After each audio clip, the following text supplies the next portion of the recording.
I'm Rose Oatley, and today we're making air fryer picanha steak. The first time I had picanha steak was at a Brazilian steakhouse and I absolutely loved it. So today I figured we'd try and make it in our air fryer. After rinsing, make sure you pat dry. Now picanha comes from the top sirloin cap muscle of the cow and is characterized by a thick layer of fat on the top, which adds flavor and juiciness. Seasoning, let's begin with kosher salt and pepper. I prefer using coarse salt for its ability to enhance caramelization and create a superior crust. You can stick with just salt and pepper, but I like to enhance the flavors with garlic powder and thyme. Remember to season both sides of the steak evenly for maximum taste infusion. Don't forget to get the sides. Gently sweep the steak over the drop seasoning to coat them evenly. Let them rest in the seasoning for at least 30 minutes so they come close to room temperature. While they rest, I'm going to show you how to make a delicious chimichurri sauce that pairs perfectly with them. Begin by chopping half of a small red onion, 3 garlic cloves, and don't worry too much about finely chopping these. We're going to be adding them to a food processor.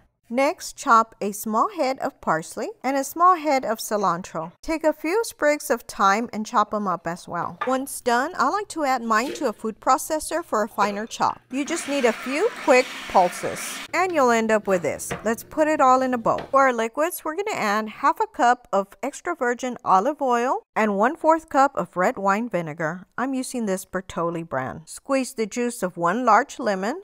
Add 1 teaspoon of oregano. If you have fresh, even better. If you'd like, you can also add a pinch of red chili flakes and a little bit of salt and pepper. Give it a good mix, cover, and refrigerate temporarily. Today, I'm using my Cosori Dual Blaze air fryer. We're going to preheat it at 400 degrees Fahrenheit or 204 degrees Celsius for 10 minutes. Before adding my steaks, I'm going to lightly spray the basket with avocado oil to prevent sticking and help achieve a nice sear. Spray bottle link below in my description. Let's add our steaks. I'm able to fit 2 steaks in my basket, so we'll cook them in batches. We'll start by cooking our steaks at 400 degrees Fahrenheit or 204 degrees Celsius for 5 minutes. Then we'll come back and flip them. If you're enjoying this video, I encourage you to subscribe and hit the little bell to get notified whenever I post new videos. Also, be sure to hit that like button and share with your friends. 5 minutes later, flip them over, spray them, and put them back in for an additional 3 to 5 minutes, depending on your preferred doneness. Now, keep in mind that each air fryer and steak thickness can differ, so using a thermometer is crucial. These are 1.5-inch steaks. For medium rare, I cooked them a total of 8 minutes from start to finish and 10 minutes for medium. I'll share a handy chart outlining various levels of doneness for your reference. Once done, it's crucial to allow the steaks to rest for 10 minutes before slicing into them. Before resting, I like to top them with a slice of my homemade compound butter.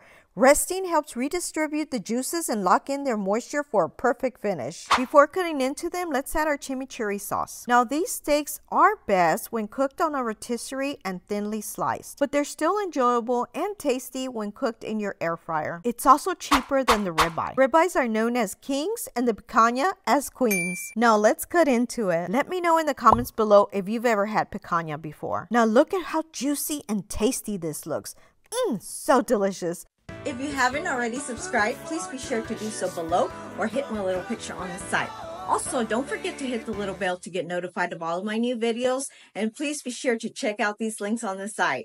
Share with your friends. Thanks for watching and your support.